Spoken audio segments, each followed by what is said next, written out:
Que Dieu vous bénisse au nom merveilleux de notre Seigneur et Sauveur Jésus-Christ.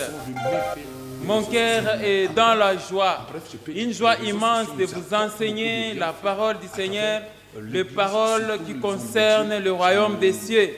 Parce que toute chose passera, mais la parole ne passera jamais. Amen, amen.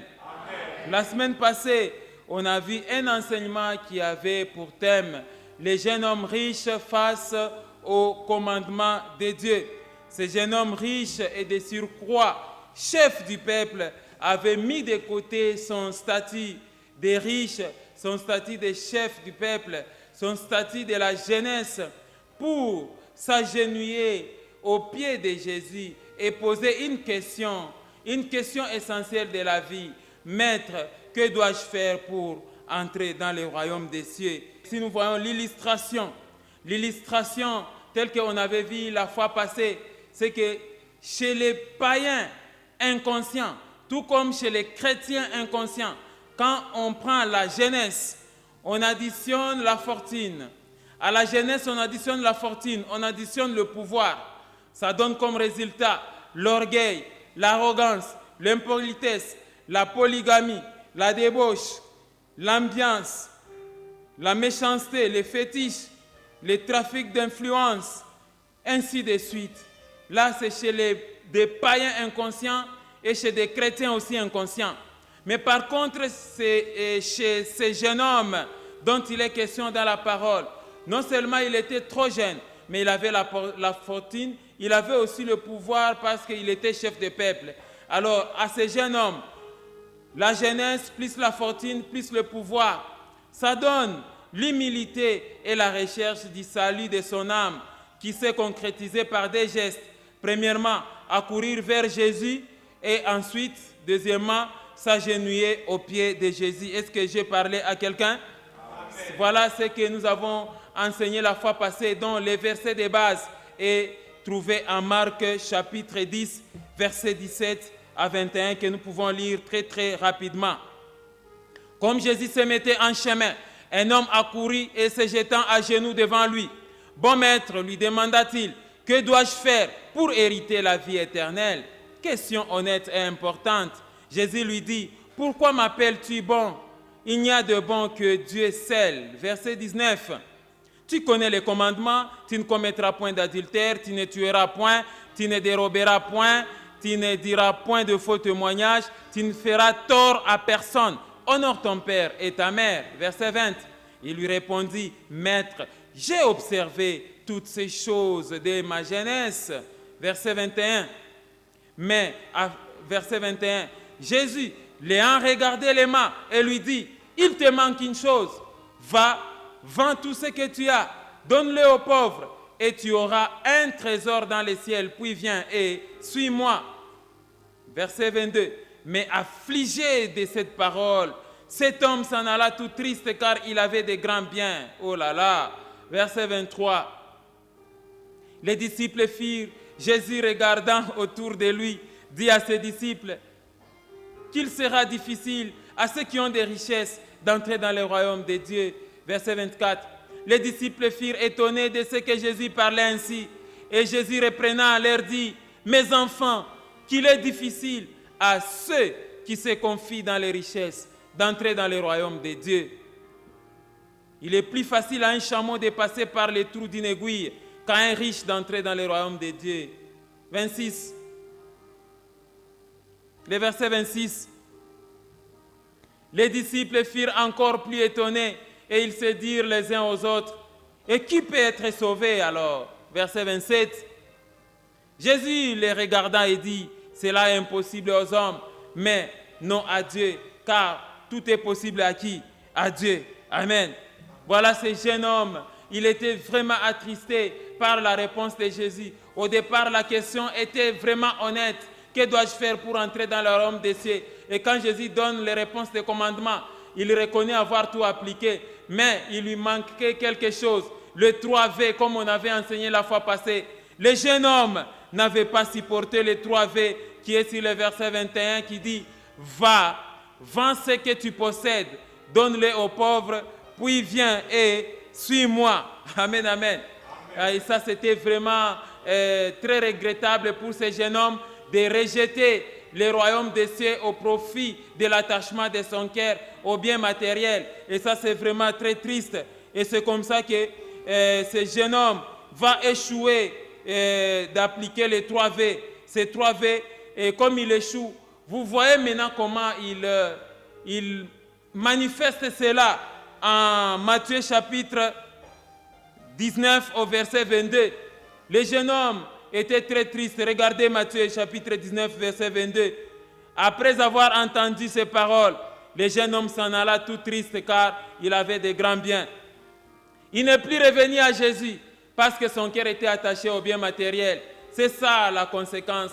L'homme n'a pas supporté les 3 V et voilà, il s'en va tout triste et très fâché. Amen, amen.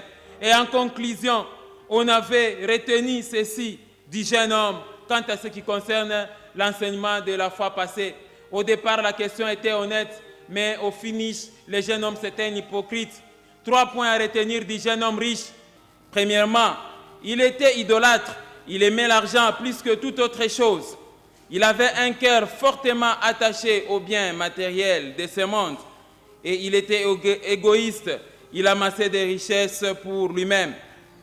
Voilà ce qu'il fallait retenir de ce jeune homme riche qui était, en conclusion, on avait dit que c'était vraiment un hypocrite. Est-ce que j'ai parlé à quelqu'un? Et aujourd'hui, mon frère, ma sœur, nous allons développer un enseignement qui a pour thème les catégories de ceux qui s'approchent de Jésus-Christ. Amen, amen. Les catégories de ceux qui s'approchent de Jésus-Christ, c'est le thème que nous sommes en train de voir cet après-midi. Souvenez-vous, comme je l'avais souligné la semaine passée, que durant l'exercice de son ministère, Jésus-Christ a été abordé par plusieurs catégories de personnes, chacune avec de différents problèmes, chacune avec de différentes situations de la vie et de différentes intentions. Il y a d'autres qui les suivaient pour trouver solution aux problèmes. Amen, amen.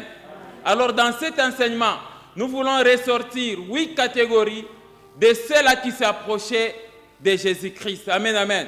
Alors je vous donne le tableau général. Le tableau général de 8 catégories de ceux qui s'approchaient de Jésus-Christ. Amen, amen. Regardez les 8 catégories de ceux qui s'approchaient de Jésus-Christ. Première catégorie, ceux qui s'approchaient de Jésus-Christ pour l'éprouver. La première catégorie était constituée de ceux qui l'éprouvaient. Deuxième catégorie, ceux qui les piégeaient. Troisième catégorie, ceux qui voulaient les tuer. Quatrième catégorie, ceux qui voulaient les pains.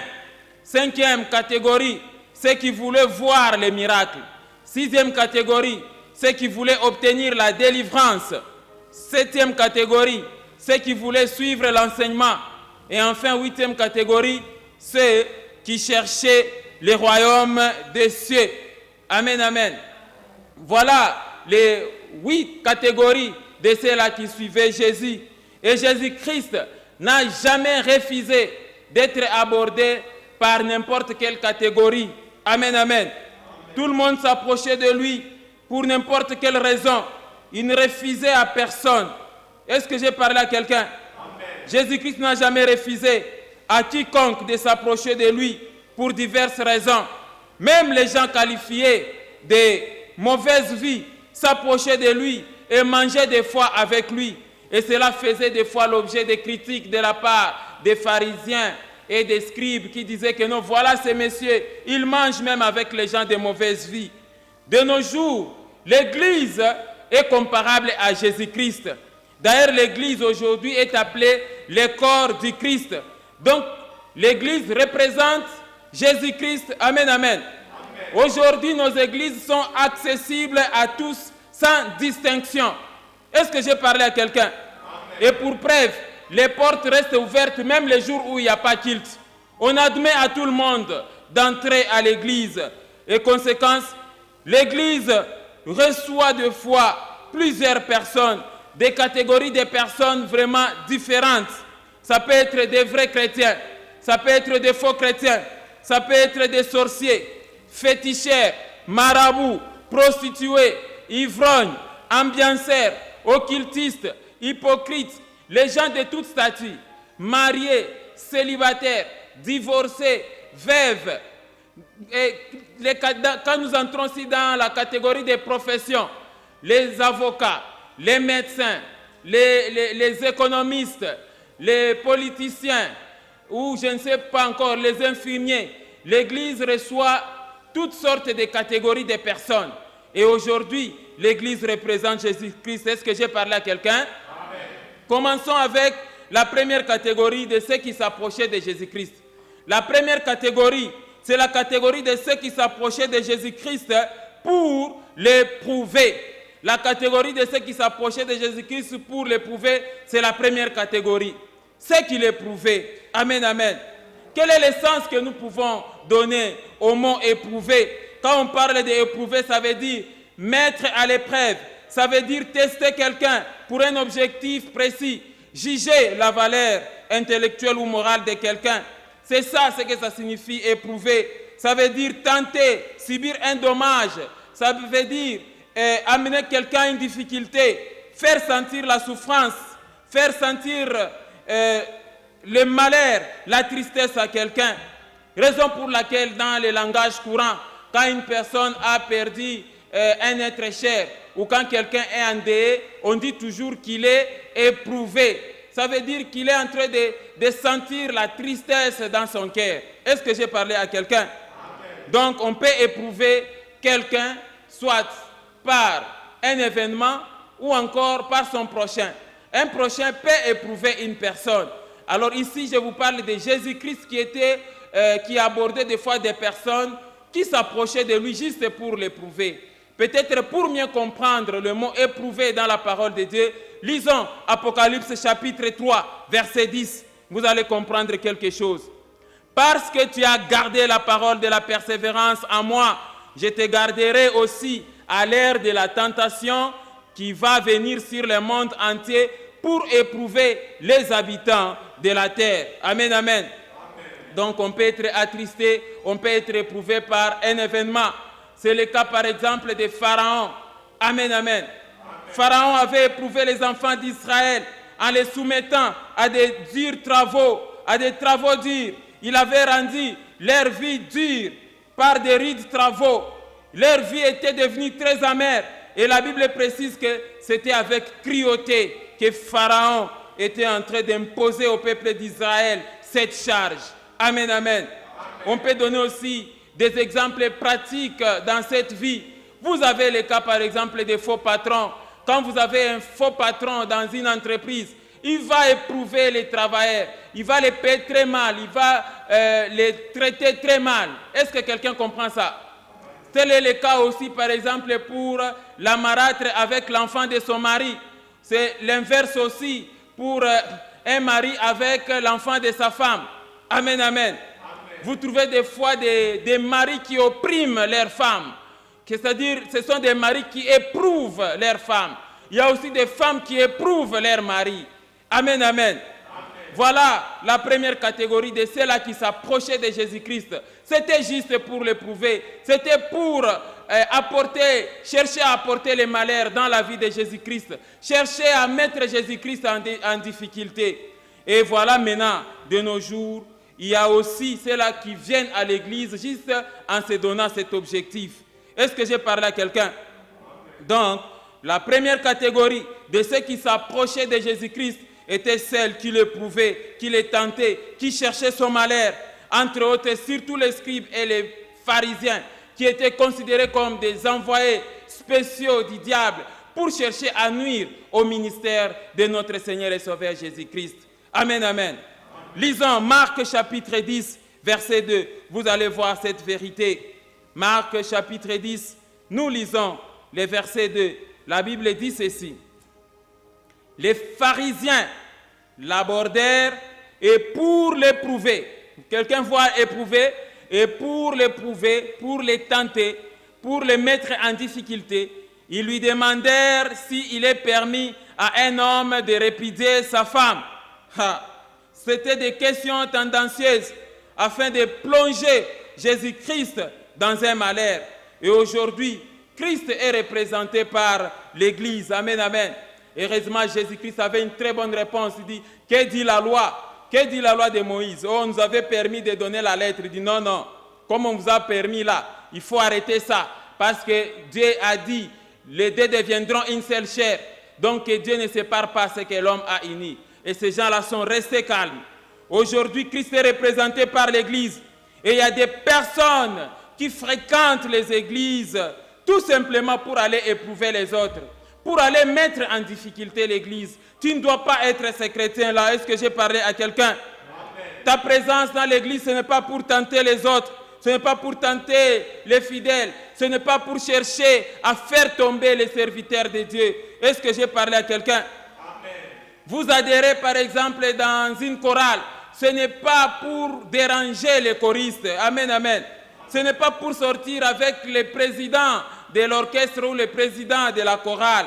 Ce n'est pas pour séduire les différents responsables de l'Église. Il y a beaucoup de pasteurs qui sont tombés face à des femmes et à des filles qui sont des envoyés spéciaux du diable pour aller faire tomber seulement les serviteurs. Amen, amen. Je voulais t'informer que quand tu fréquentes l'Église, il ne faut pas t'approcher avec l'objectif d'aller apporter les malheurs dans l'Église. Parce que le Seigneur tire vengeance de toutes ces choses.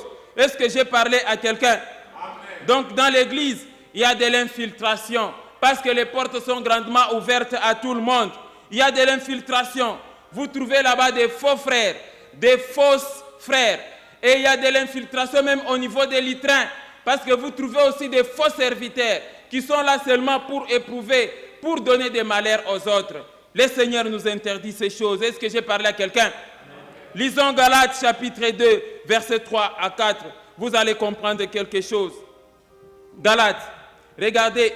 Mais Tite, qui était avec moi et qui était grec, ne fut pas même contraint de se faire circoncire. Verset 4. Et cela à cause de qui? À cause des faux frères. À cause des faux frères qui s'étaient furtivement introduits et glissés parmi nous pour épier la liberté que nous avons en Jésus-Christ avec l'intention de nous asservir. Amen, amen. Donc épier veut dire observer attentivement et secrètement pour découvrir avant d'agir. C'est-à-dire venir à l'église pour espionner, venir à l'église pour surveiller, contrôler, chercher à rendre esclaves les autres, chercher à rendre esclaves les fidèles de l'église. Ce n'est pas correct. Est-ce que j'ai parlé à quelqu'un?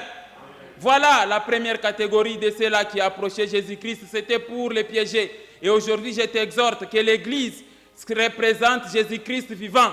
L'église, c'est le corps du Christ. Je t'exhorte, quand tu vas à l'église, il ne faut pas y aller avec l'intention d'aller nuire aux gens, d'aller tenter les gens ou d'aller apporter les malheurs dans l'église. Est-ce que j'ai parlé à quelqu'un? Passons à la deuxième catégorie. C'est la catégorie de ceux-là qui s'approchaient de Jésus-Christ pour les piéger.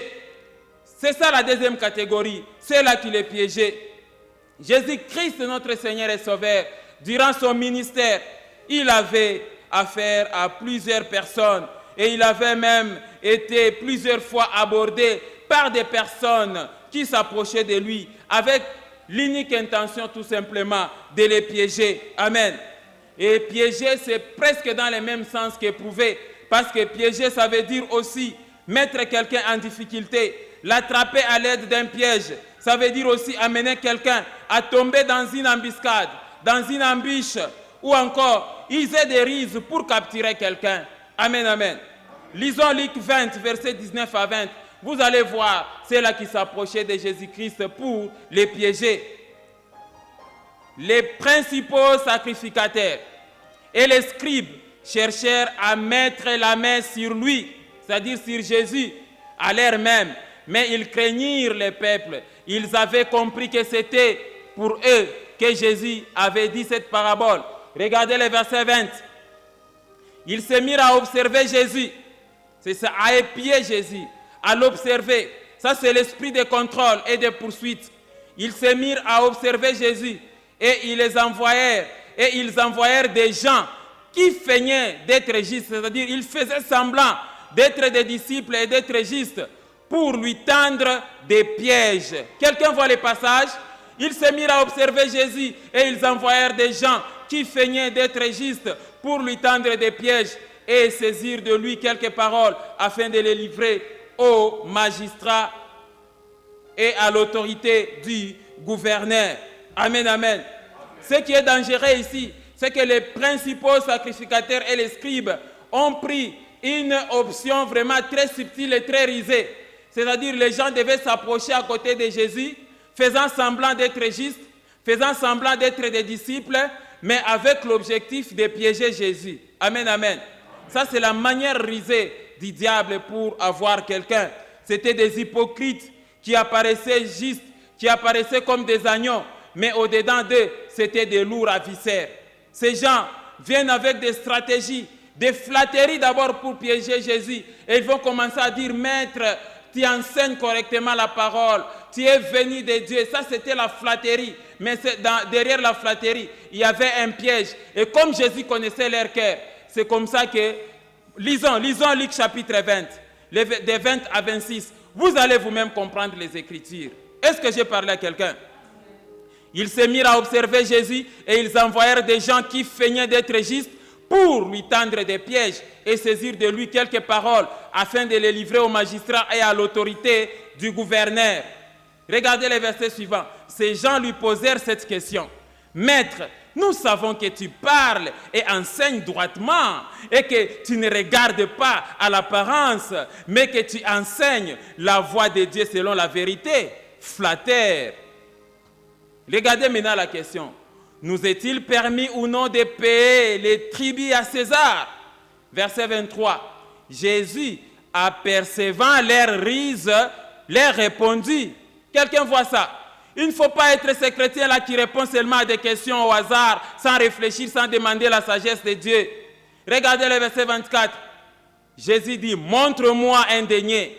De qui portait-il l'effigie et l'inscription? De César, répondirent-ils. Verset 25. Alors Jésus leur dit, rendez donc à César ce qui est à César et à Dieu ce qui est à Dieu. Ils ne purent rien répondre dans ses paroles devant le peuple, mais étonnés de sa réponse, ils gardèrent quoi? Le silence. Amen, amen. Amen. Voilà les hypocrites qui s'approchaient de Jésus pour les piéger avec des questions. Mon frère, ma sœur, attends-toi aussi à de tels pièges. Pourquoi? Parce qu'il existe toujours des envoyés spéciaux qui viennent te piéger pour te ramasser dans les paroles. Voilà pourquoi Jésus, il ne cesse de dire aux chrétiens, il faut toujours tourner cette fois la langue dans la bouche avant de parler. Il ne faut pas répondre à n'importe quelle question. Est-ce que j'ai parlé à quelqu'un? De nos jours, il y a des gens qui vont dans les églises avec l'objectif de piéger, avec l'objectif d'ensorceler. Et il y a aussi donc des serviteurs aussi qui piègent les fidèles. La sorcellerie arrive même jusqu'à la chair. C'est le cas par exemple des sorciers qui créent aussi les ministères de combat. Vous avez des serviteurs de Dieu qui se disent serviteurs de Dieu, mais apôtres du royaume des ténèbres, et vous l'appelez apôtre, ou encore vous l'appelez, je ne sais pas moi, prophète, ou encore pasteur, mais au-dedans de lui, c'est Satan qui règne en lui, et ce sont des loups dangereux. Amen, amen. Parce qu'un loup ne peut pas être un berger des troupeaux. Est-ce que j'ai parlé à quelqu'un? Un loup ne peut pas être un berger des brebis. Est-ce que quelqu'un comprend ça? Amen. Donc, ne sois pas cet homme-là, ou ne sois pas cette femme-là qui entre dans l'église pour piéger les autres, ou qui constitue un piège pour les autres. Ce n'est pas bien d'adhérer dans une église avec l'objectif de piéger. Vous allez constater des fois des instruments qui brillent, les instruments musicaux dans l'église, ça prie fait. Il y a des gens aussi qui sont dans l'église pour juste donner aux chrétiens du sommeil. Amen, amen. Les sorciers amènent la lourdeur des prières et des enseignements dans nos églises. Quelqu'un comprend ça? Le Seigneur nous demande que si nous fréquentons dans l'église, ce n'est pas pour piéger les autres.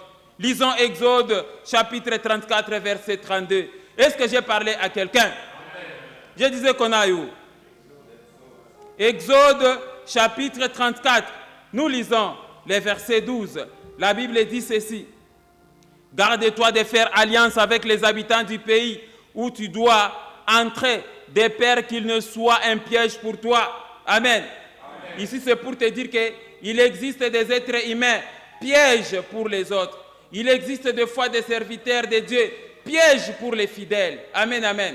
Quand toi, le pasteur ou l'apôtre, tu t'enfermes dans un bureau et puis tu appelles une des fidèles de votre église, une sœur, que non, viens dans mon bureau, je vais prier pour toi. Et quand la sœur entre dans le bureau, tu transformes la prière en adultère. N'est-ce pas, tu as piégé les autres? Amen, amen.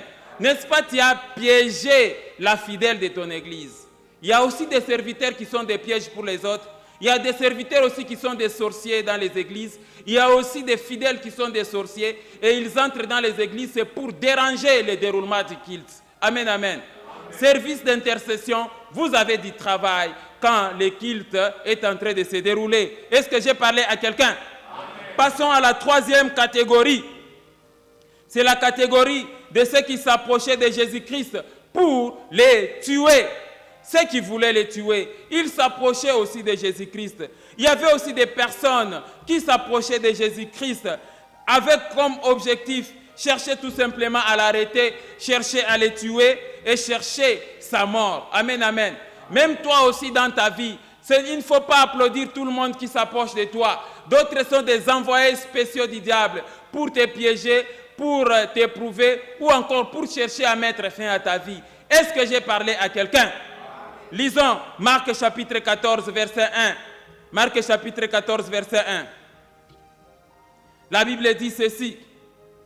La fête des Pâques et des pains sans levain devait avoir lieu 2 jours après.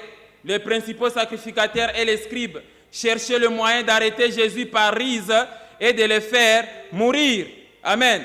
Donc, en fait d'accomplir leur sale besogne, de mettre fin à la vie de Jésus-Christ, ils avaient utilisé Judas Iscariot. Judas Iscariot, c'était le proche de Jésus. Amen, amen. L'un des proches, l'un des 12, pour livrer Jésus au moyen de l'argent. Quelqu'un comprend ça? On peut voir ça en Matthieu 26, 46 à 50. Amen. Lisons Matthieu chapitre 26, versets 46 à 50. Levez-vous. Ça, c'est Jésus-Christ quand il est dans le jardin de Gethsemane. Et après avoir prié cette nuit-là, il dit, levez-vous, parce que les disciples dormaient pendant que Jésus-Christ priait. Levez-vous, allons, voici celui qui me livre s'approche. Et celui qui les livrait, c'était Judas. Regardez le verset 47. Comme il parlait encore, voici Judas, l'un des 12, arriva, et avec lui une foule nombreuse, armée d'épées et de bâtons, envoyés par les principaux sacrificateurs et par les anciens du peuple. Verset 48. Celui qui les livrait leur avait donné ces signes. Celui que je baiserai, c'est celui-là. Saisissez-les. Aussitôt s'approcha de Jésus, il dit, salut Rabbi, et il les baisa. Jésus lui dit, mon ami, ce que tu es venu faire, fais-le. Alors ces gens s'avancèrent, mirent la main sur Jésus et les saisirent. C'est triste de voir Jésus être livré par son ami. C'est comme ça qu'il appelle ici Judas, mon ami.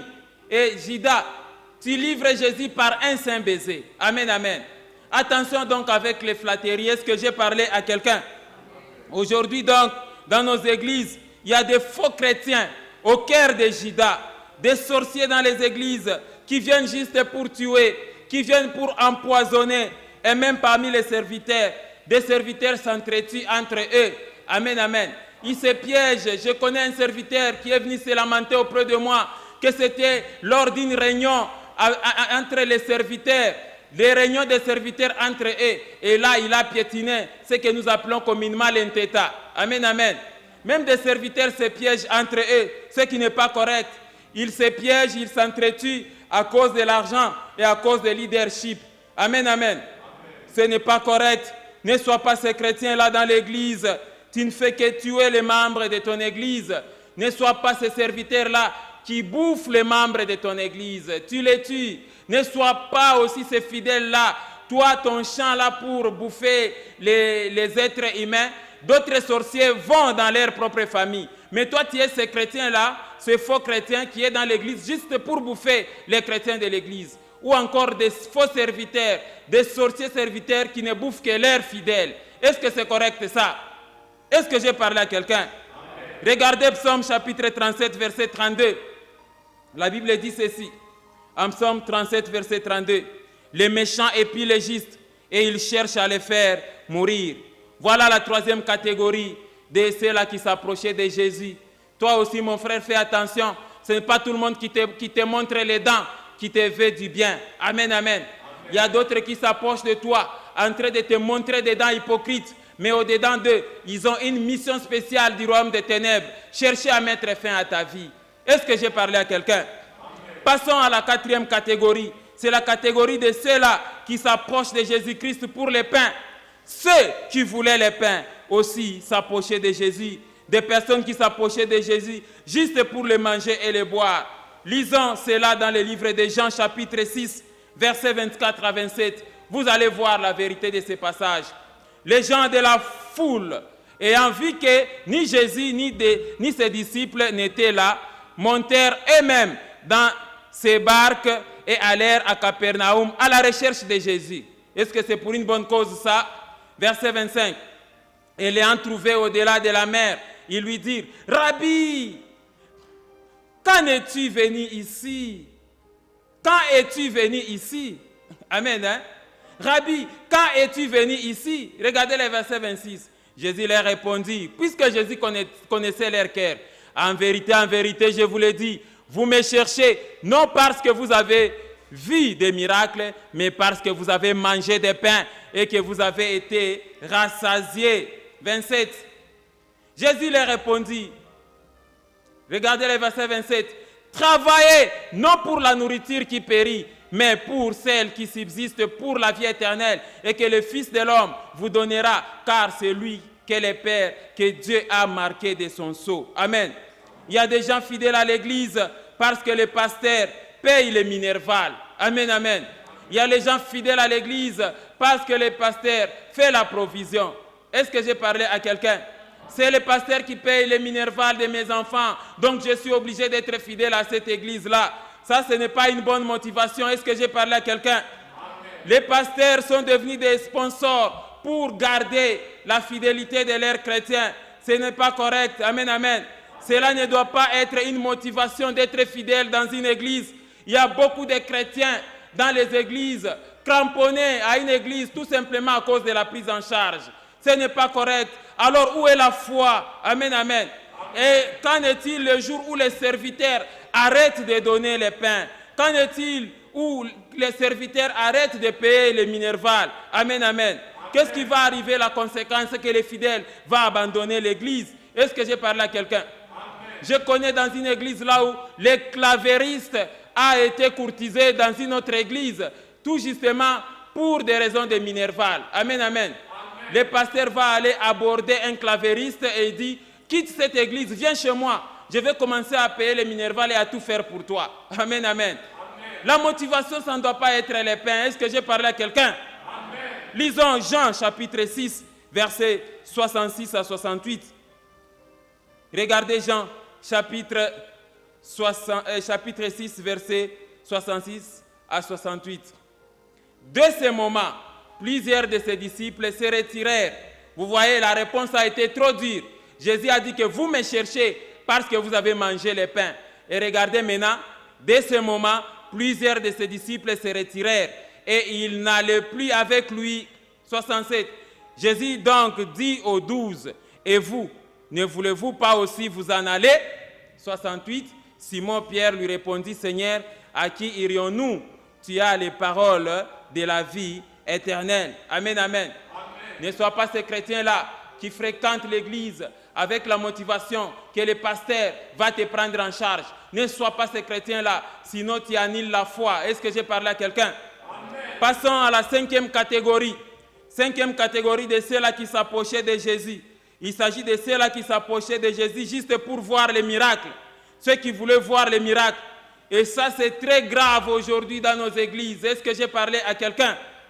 C'est grave de voir des chrétiens aveuglés, des chrétiens qui aiment bien l'évangile des spectacles et des prophéties, des chrétiens qui aiment aller à l'église juste pour voir comment leur serviteur de Dieu ferait des miracles, comment leur serviteur de Dieu va imposer les mains aux gens et que les gens vont se trémousser et tomber par terre. Des chrétiens contents quand les gens tombent et se roulent par terre suite à l'imposition des mains de leurs serviteurs de Dieu. Amen, amen. Les gens ne vont plus à l'église pour écouter la parole ou encore pour suivre les commandements, mais pour juste voir le spectacle, comment le serviteur de Dieu est en train d'imposer les mains aux gens, comment il a une veste, je ne sais pas moi, qui fait tomber les gens, ou encore un mouchoir qui fait tomber les gens, ou encore une bague. Amen, amen. L'évangile de l'Éternel est dénaturé par certains serviteurs de Dieu et par vous les chrétiens aussi qui aimez bien voir les spectacles au lieu d'aller suivre l'enseignement de la repentance. Amen, amen. Au lieu de suivre l'enseignement qui vous demande de mettre en pratique les commandements de Dieu, mais vous voulez seulement voir les miracles. Et conséquence, on a dénaturé la mission de l'Église de ramener les âmes à Jésus-Christ pour les saluts, pour la vie éternelle. Faisons un peu une analyse de quelques passages. Lisons seulement 3 passages et puis on passe. Jean chapitre 6, versets 1 à 2. Vous allez voir que Jésus-Christ était abordé par des gens qui cherchaient les miracles. Après cela, Jésus s'en alla de l'autre côté de la mer de Galilée, de Tibériade. Regardez le verset 2. Regardez le verset 2. Une grande foule les suivait. Pourquoi? Parce qu'elle voyait les miracles qu'il opérait sur les malades. Amen, amen. Des gens qui suivaient Jésus tout simplement. À cause de quoi? À cause des miracles. Ce n'est pas correct. Et vous trouvez des fois une église remplie de fidèles. Tout simplement parce que l'homme de Dieu fait beaucoup de miracles. Et quand l'homme de Dieu ne fait plus de miracles, tous les chrétiens vont prendre fuite. Et finalement, quand l'homme de Dieu constate ça, il fait ce voyage-là pour aller se renforcer et rentrer avec des fétiches. Est-ce que c'est correct ça? Regardez aussi Jean, chapitre 4, versets 47 à 48. Ayant appris que Jésus était venu de Judée en Galilée, il alla vers lui et le pria de descendre et de guérir son fils qui était près de mourir. Regardez le verset 48. Jésus lui dit, si vous ne voyez des miracles et des prodiges, vous ne croyez point. Amen, hein? Amen. Il y a des chrétiens comme ça, ils critiquent même leurs serviteurs que nous, depuis, il ne fait que donner les enseignements. On n'a jamais vu notre serviteur imposer les mains aux malades et puis les malades tombent. Est-ce que c'est ça d'abord l'objectif? L'objectif c'est d'abord repentez-vous, n'est-ce pas? Les enseignements de la parole. Est-ce que j'ai parlé à quelqu'un? Regardez Matthieu chapitre 16, verset 1 à 4. Amen, amen.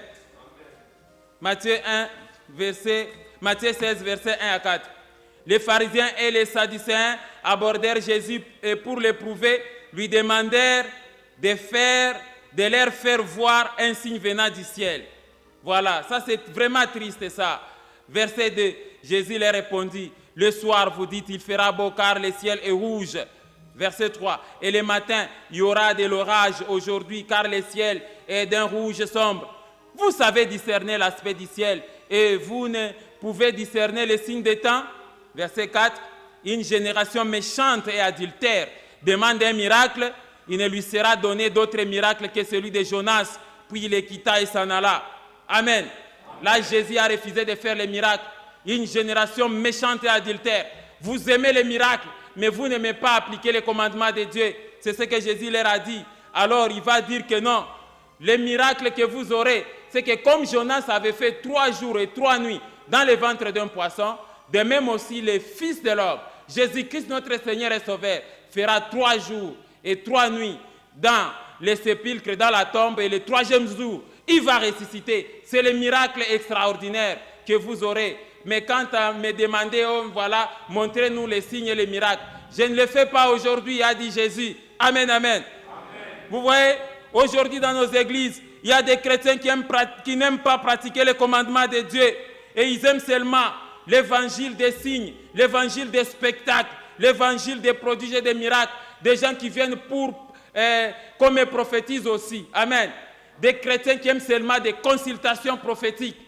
Est-ce que c'est normal ça? Est-ce que j'ai parlé à quelqu'un? Passons rapidement à la 6e catégorie. La 6e catégorie de ceux qui s'approchaient de Jésus-Christ, c'était pour obtenir la délivrance ou encore la guérison. Ceux qui voulaient obtenir la délivrance.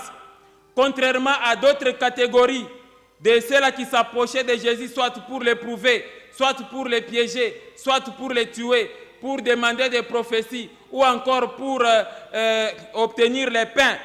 Cette catégorie ici suivait Jésus pour une bonne cause, d'autant plus que cela faisait partie de sa mission. La motivation de chercher Jésus pour la délivrance, ça coïncidait avec la mission pour laquelle Jésus-Christ avait été envoyé. Et nous pouvons voir cette mission en Luc chapitre 4, versets 16 à 21. Vous allez voir ça. Amen. Il s'est rendu à Nazareth, où il avait été élevé, et selon sa coutume, il entra dans la synagogue le jour du sabbat.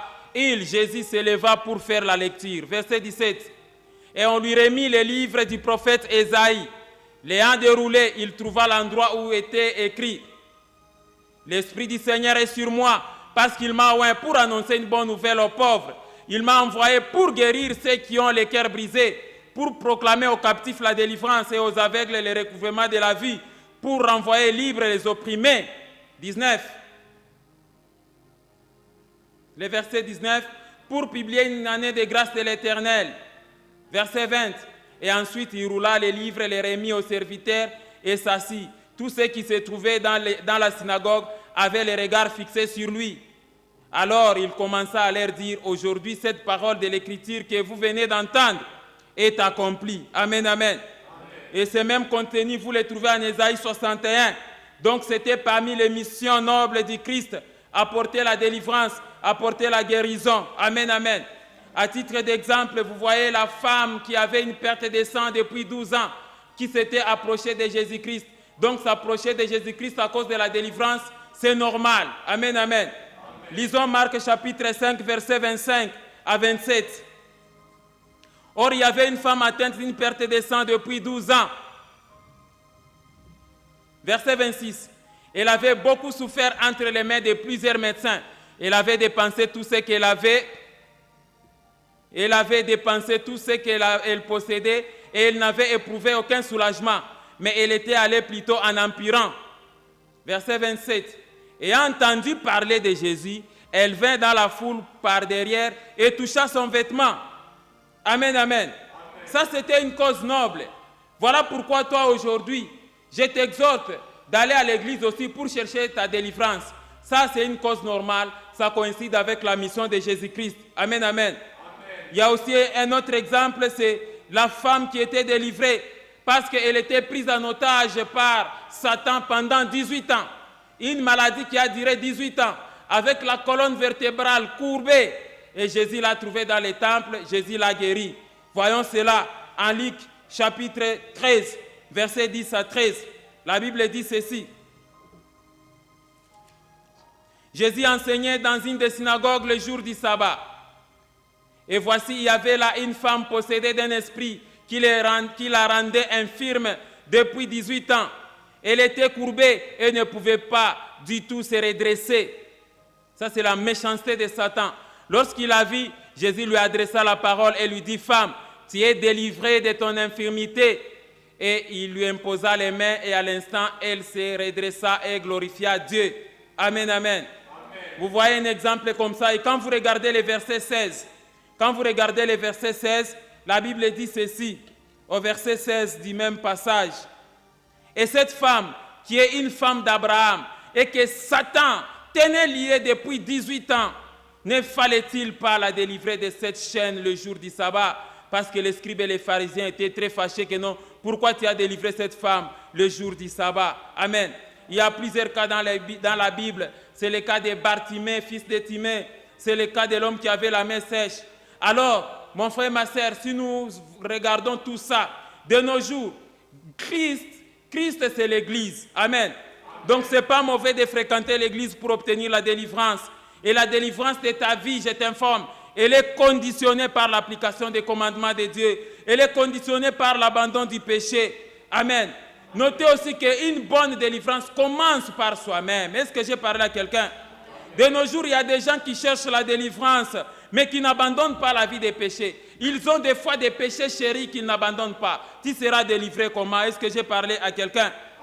Alors ces chrétiens-là, vous allez à l'église, vous cherchez la délivrance, mais dans l'entretemps, vous n'abandonnez pas la vie des péchés. Nuit et jour, vous accusez la sorcellerie, les liens familiaux, les alliances ancestrales. Mais abandonne aussi ta vie de péché là. Est-ce que j'ai parlé à quelqu'un?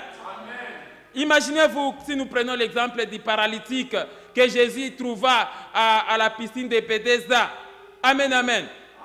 Quelque temps après, Jésus trouve le paralytique pour dire, ne pêche plus de peur que le pire ne t'arrive.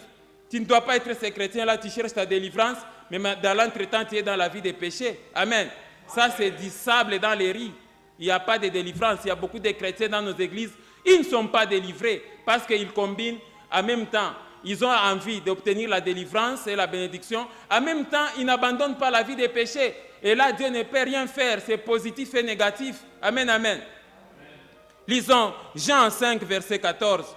Vous allez voir des mises en garde aux paralytiques. Depuis, Jésus les trouva dans les temples et lui dit, « Voici, tu as été guéri, hein? Ne pêche plus de peur qu'il ne t'arrive quelque chose de pire. » Tel est le cas aussi pour la femme qu'on avait trouvée en flagrant délit d'adultère. Amen, amen. Elle allait être lapidée, mais Jésus-Christ l'avait graciée. Et regarde comment Jésus est tenté de donner des mises en garde à cette femme-là en Jean chapitre 8, verset 11. Regardez le passage est très clair. Elle répondit, « Non Seigneur. » Jésus lui dit, « Je ne te condamne pas non plus. Va et ne pêche plus. » Amen, amen.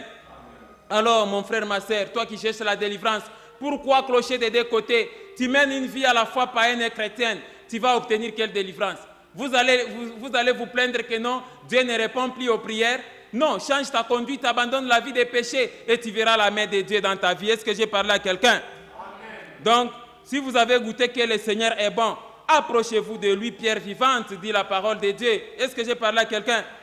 Dieu t'apporte la délivrance. Jésus-Christ te guérit, mais toi aussi tu as la responsabilité de conserver ta guérison, de garder jalousement ta guérison et ta délivrance. La délivrance, ça se conserve et c'est la responsabilité de l'homme lui-même. Est-ce que j'ai parlé à quelqu'un? La délivrance commence par soi-même, d'abord en vous, comme cette femme-là qui disait, elle se disait en elle-même que si je puis toucher son vêtement, je serai guéri. Mais ne rentrez plus dans les péchés, aussitôt tu as été délivré. Amen. C'est votre responsabilité, vous-même, chrétiens, de conserver la délivrance en abandonnant la vie des péchés. Est-ce que quelqu'un comprend ça? Septième catégorie, l'avant-dernière catégorie de ceux-là qui s'approchaient de Jésus-Christ, c'est ceux-là qui les suivaient pour l'enseignement. Plusieurs suivaient Jésus-Christ pour l'enseignement. Et entre autres, vous avez l'histoire de Marthe et de Marie. Marthe devait recevoir Jésus. Amen, amen. Marthe s'est donné l'objectif de préparer rapidement pour les disciples. Marie s'est assise au pied de Jésus pour écouter l'enseignement. Un moment, Marthe était dépassée à la cuisine. Marthe va aller dire à Jésus que mais ordonne à ma sœur Marie de venir m'aider à la cuisine. Jésus a dit que non, là, Marthe, tu te préoccupes de beaucoup de choses. Amen, amen. Marie a choisi la bonne part qui ne lui sera jamais ôtée. Lisons Luc chapitre 10, versets 38 à 42. Comme Jésus était en chemin avec ses disciples, il entra dans un village et une femme nommée Marthe les reçut dans sa maison. 39. Marthe occupée à divers soins domestiques. Elle avait une sœur nommée Marie qui, s'étant assise au pied du Seigneur, écoutait la parole. Verset 40. Le Seigneur lui répondit, Marthe, tu t'inquiètes? Amen, amen. Regardez le verset 40. Marthe, occupée à divers soins domestiques, survint et dit, Seigneur Jésus, cela ne te fait-il rien que ma sœur Marie me laisse seule à la cuisine pour servir? Dis-lui donc de venir aussi m'aider. Verset 41. Le Seigneur lui répondit, Marthe, Marthe, tu t'inquiètes et tu t'agites pour beaucoup de choses. Verset 42. Une seule chose est nécessaire. Marie a choisi la bonne part qui ne lui sera point ôtée. Amen, amen. Aller à l'église pour suivre l'enseignement, c'est important, mon frère, ma sœur. Amen. Parce que Dieu veut que tous les hommes soient sauvés, parviennent à la connaissance de la vérité. La Bible dit que mon père périt parce qu'il lui manque la connaissance. Il faut aborder Jésus pour suivre l'enseignement. Il faut aller à l'église pour suivre l'enseignement. Parce que la Bible dit que vous connaîtrez la vérité vous affranchira. Mais vous, pendant les enseignements, vous dormez. Ce n'est pas correct. Amen. Donc il y a de ceux-là qui suivaient Jésus pour écouter l'enseignement. Même les 12 disciples, Ils suivaient attentivement les enseignements de Jésus. Et quand Jésus parlait de certaines paraboles qui étaient difficiles, les 12 disciples revenaient à Jésus pour poser des questions. Est-ce que j'ai parlé à quelqu'un? Alors, de nos jours, Jésus-Christ, c'est l'Église. Quand nous nous approchons dans la maisonnée de Dieu, quand nous nous approchons dans l'Église, et quand nous quittons nos maisons pour dire « allons à l'Église », nous devons avoir l'objectif de participer à toutes les rubriques du culte. Intercession, louange, adoration, enseignement, offrande, ainsi de suite. Il faut participer. Est-ce que j'ai parlé à quelqu'un? Mais curieusement, fort dommage, le constat est amer dans nos églises. C'est le moment de l'enseignement que certaines personnes se permettent de faire des va-et-vient dans les temples. C'est le moment maintenant de se connecter sur les réseaux sociaux et commencer à correspondre. C'est le moment de dormir. C'est le moment propice de dormir. Ce n'est pas correct. Ecclésiaste chapitre 4, verset 17 est très clair à ce sujet. Lisons Ecclésiaste 4, verset 17. Prends garde à ton pied, c'est-à-dire prends garde à ton cœur. Lorsque tu entres dans la maison de Dieu, lorsque tu entres dans l'église de Dieu, approche-toi pour écouter plutôt que pour offrir les sacrifices des insensés, car ils ne savent pas qu'ils font mal. Amen, amen. Des choristes, quand ils terminent de chanter aussitôt pendant le moment de l'enseignement, ils vident les lieux. Ce n'est pas correct ça. Quand l'Éternel dit que moi, je mettrai mes paroles dans la bouche de mes serviteurs et mes serviteurs vont vous parler de ma part. Amen, amen. C'est la parole de vie. Il faut respecter la rubrique des enseignements. Est-ce que j'ai parlé à quelqu'un? La parole de Dieu communique la vie. Elle est au centre de tout. La parole, c'est Jésus-Christ lui-même. Et quand tu as Christ, tu as la vie. Mais toi, quand on enseigne, maintenant, c'est le moment de dormir, de somnoler. Dans l'église. Est-ce que c'est correct ça? Est-ce que j'ai parlé à quelqu'un? Ça, c'est faire sourd d'oreille. Lisons Zacharie chapitre 7, verset 12. L'Éternel est mécontent des chrétiens dans nos églises qui dorment quand on enseigne la parole de Dieu. Zacharie 7, 12. Ils rendirent leur cœur dur comme les diamants pour ne pas écouter la loi et les paroles que l'Éternel des armées leur adressait par son esprit, par les premiers prophètes. Ainsi l'Éternel des armées s'enflamma d'une grande colère. Amen. Au moins chaque dimanche dans nos églises, les serviteurs ne manquent pas de messages pour les chrétiens, mais les chrétiens sont lâches, ils dorment dans les églises. Amen. Les chrétiens, quand on arrive le moment de l'enseignement, ils commencent à somnoler, à dormir, à manipuler les téléphones. Est-ce que c'est correct ça? Amen, amen. Enfin, la dernière catégorie de ceux-là qui s'approchaient de Jésus, ceux-là qui s'approchaient de Jésus-Christ pour la recherche du royaume des cieux, c'est-à-dire pour le salut. Ça, c'est aussi une cause noble. Cette catégorie, on l'a trouvée chez les jeunes hommes riches. On peut lire seulement Marc 10, 17. Lisons Marc chapitre 10, verset 17. Vous allez comprendre. Comme Jésus se mettait en chemin, un homme accourut et se jetant à genoux devant lui. Bon maître, lui demanda-t-il, que dois-je faire pour hériter la vie éternelle? Amen, amen. Ça doit être la première motivation. Tu vas à l'église pour chercher le royaume des cieux. Un autre, c'est Nicodème. Nicodème s'est rendu à Jésus pour savoir comment il faut naître de nouveau, comment il faut avoir la nouvelle naissance. Amen, amen. C'est la cause la plus noble. Quelles sont les recommandations du Seigneur pour terminer, mon frère, ma sœur? Premièrement, soyez motivés tout d'abord par la recherche du royaume des cieux, par les saluts. Lisons Matthieu 6, 33. Matthieu 6, 33 dit ceci. Cherchez premièrement le royaume et la justice de Dieu, et toutes ces choses vous seront données par-dessus. Deuxième recommandation. Amen, amen. Que vos cœurs soient réceptifs, prompts à écouter la parole de Dieu avec douceur. Lisons Jacques chapitre 1, verset 21. Il faut avoir un cœur disposé à écouter la parole. C'est pourquoi, rejetant toute souillure et tout excès de malice, recevez avec douceur la parole qui a été plantée en vous et qui peut sauver vos âmes. Regardez le verset 27. Mais celui qui aura plongé les regards dans la parole de Dieu, dans la loi parfaite, la loi de la liberté, et qui aura persévéré, n'étant pas un auditeur oublié, mais se mettant à l'œuvre, celui-là sera heureux dans son activité. Enfin, la troisième recommandation, à vous qui n'avez pas encore reçu Jésus-Christ dans votre vie, aujourd'hui Jésus-Christ frappe dans votre cœur, il veut entrer dans votre cœur. Ne reportez pas et n'endurcissez pas votre cœur. Croyez au Seigneur Jésus-Christ. Approchez-vous dans les églises pour le salut de vos âmes. Lisons 2 Corinthiens 6, verset 2. 2 Corinthiens 6, verset 2. La Bible dit ceci. Car il est dit, au temps favorable, j'étais exaucé, au jour du salut, j'étais secouru. Voici maintenant les temps favorables, voici maintenant les jours du salut. Le jour de ton salut, c'est aujourd'hui que je viens de te prêcher cette parole. Amen, amen. Terminons avec Hébreux chapitre 3, versets 7 à 8. La Bible dit ceci, c'est pourquoi selon ce que dit le Saint-Esprit, aujourd'hui si vous entendez sa voix, n'en dire si ce n'est pas vos cœurs. Regardez, n'en dire si ce n'est pas vos cœurs, comme lors de la révolte, le jour de la tentation dans les déserts. En résumé, voilà comment a été l'enseignement. En résumé, voilà l'enseignement pour clôturer. Les bonnes raisons de s'approcher de Jésus-Christ, nous n'avons que 3. En premier lieu, chercher le royaume des cieux, chercher le salut. C'est ça la raison qui doit d'abord te motiver pour fréquenter une église, pour aller à une église. Chercher le royaume des cieux, chercher le salut de ton âme. Deuxièmement, tu vas à l'église, c'est pour suivre les enseignements de repentance, les enseignements qui t'enseignent à pratiquer les commandements. Et troisièmement, obtenir la délivrance, la guérison, obtenir la bénédiction. Amen, amen. Par contre, les mauvaises intentions, ce sont les autres là que nous avons vus dans l'enseignement. Amen, amen. Premièrement, vous allez à l'église pour piéger. Vous allez à l'église pour tuer. Vous allez à l'église pour piéger. Amen, amen.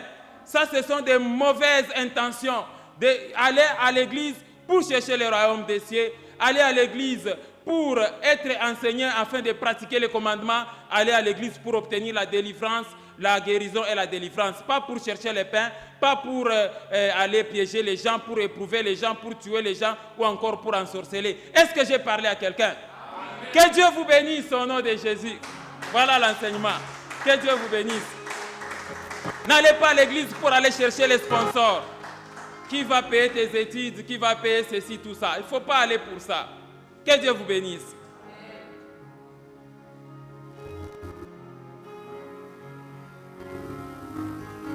Reçois de moi ce parfum qui t'est dû, la beauté de ton nom, ô mon âme est perdue. Je veux n'être qu'à toi. Jésus, je t'aime.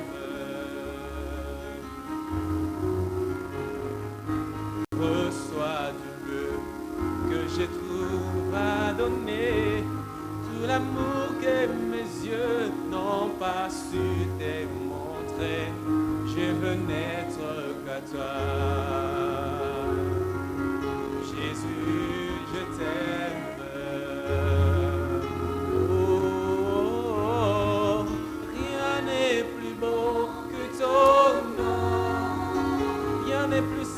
Rien n'est plus saint que le sang du pardon. Je veux n'être qu'à toi.